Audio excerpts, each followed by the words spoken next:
सुप्रभात सभी को।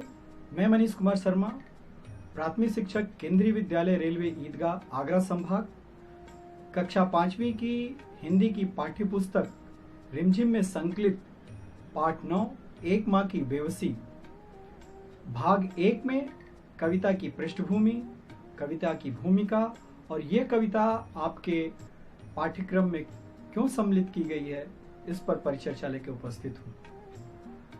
विद्यार्थियों, हमारे जीवन में कविता और कहानी का बहुत ही महत्वपूर्ण स्थान है।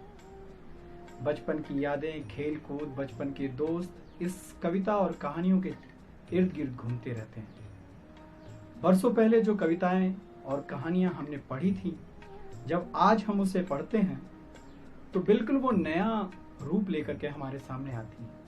किसी महान व्यक्ति ने कहा है कि पाठक किसी पुस्तक को जब पढ़ रहा होता है तो वो पुस्तक को पुनः लिख रहा होता है। यानी जब हम बार बार किसी कहानी और कविता को पढ़ते हैं तो नए नए भाव, नए नए अर्थ उसमें से उभर के आते हैं और इन अर्थों से एक चित्र बनता है। वो चित्र हमारे मन मस्तिष्क में स्मृति के रूप में एक कोने में संरक्षित हो जाता है और जब हम नई कविताएं और उसके समतुल्य कोई नई कहानी पढ़ते हैं तो वो चित्र अपने आप सामने आ जाता है। कविता धीरे धीरे पढ़ने वाली चीज है।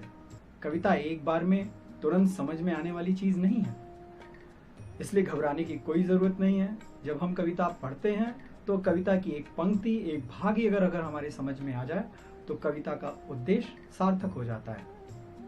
इसी तरह की एक कविता है एक माँ की बेबसी, जिसमें एक बालक और उसकी माँ से संबंधित कहानी को गद्य रूप में इस तरीके से पिरोया गया है कि वो एक कविता का भाव लेती है।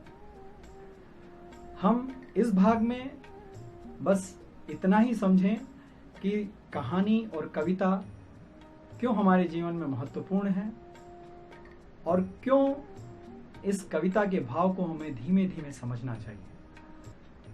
भाग 2 में हम कविता का सस्वर वाचन करेंगे। बहुत बहुत धन्यवाद।